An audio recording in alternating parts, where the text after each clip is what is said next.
Coming up, we have a brand spanking new brewery to sample, but one with an all too familiar feel, as I am very excited to crack into my very first brew from Azvex Brewing Co.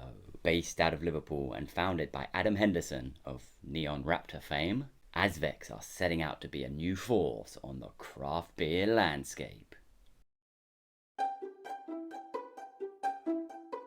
Having founded the aforementioned Neon Raptor back in 2015 and overseen their meteoric rise to where they are today, the pandemic gave Adam a chance to finally take a step back and reevaluate things, as although he had given his all, things still weren't working the way he envisioned them. So with lessons learned, it was time to start anew. And I don't know about you guys, but I've had my eye on these guys for quite some time now. So like I said, very, very excited to get my paws on a few cans. And first up we have the Electric Butterfly, a light 4% pale ale, brewed with the Dorado, the L'Oreal, and the Citra, which in of itself sounds to me like quite an interesting mixture, as those three are definitely more on the contrasting side instead of the more traditional complementary. Hoping to get some of that tropical and sweet fruits and even some of that creaminess from the Dorado, while also having that floral and dark fruit and sometimes even grassy note from the L'Oreal. And of course that classic Citra, which would work as something of a middle ground or a backbone maybe.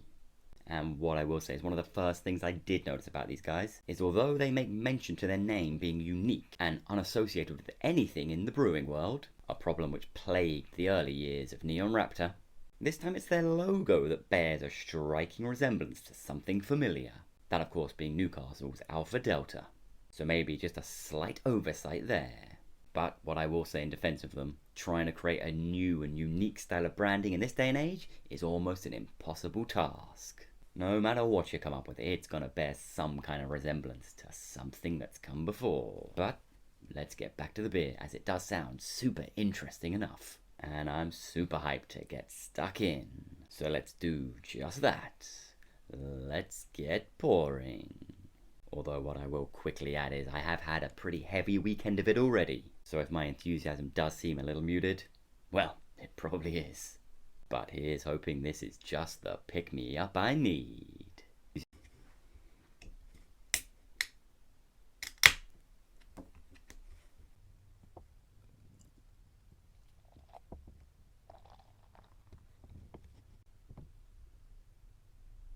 So yeah, it is very tropical on the nose. Huge waves of pineapple. It is slightly creamy in there too. So it does feel like that Dorado is really taking the lead.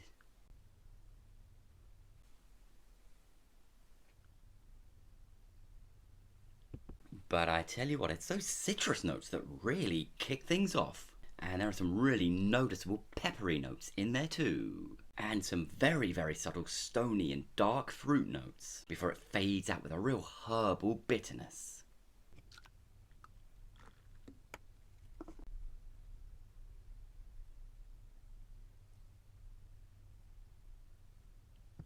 And that finish, it is very bitter.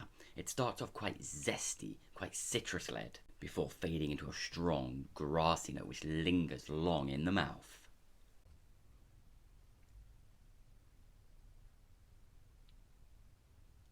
And although there are some tropical notes, mostly pineapple, starting to develop and take a hold, it is very, very subtle, and it does still remain very much in the background, as it's a heavy wave of citrus, grapefruit, and a subtle lychee that are really dominating those top notes, and very much carrying through into that bitter tail. It may have the appearance and even the nose of a good style New Englander. It definitely has the feel of a classic West Coast.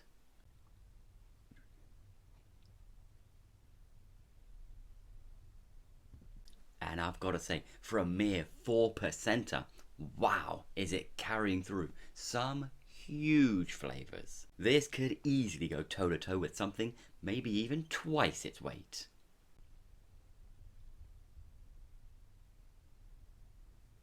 And now we're down into the beer. It has consolidated quite nicely. That peppery citrus really dominating the top notes. A very subtle layer of sweetness hidden in behind, before fading out with that zesty and very bitter, grassy finish.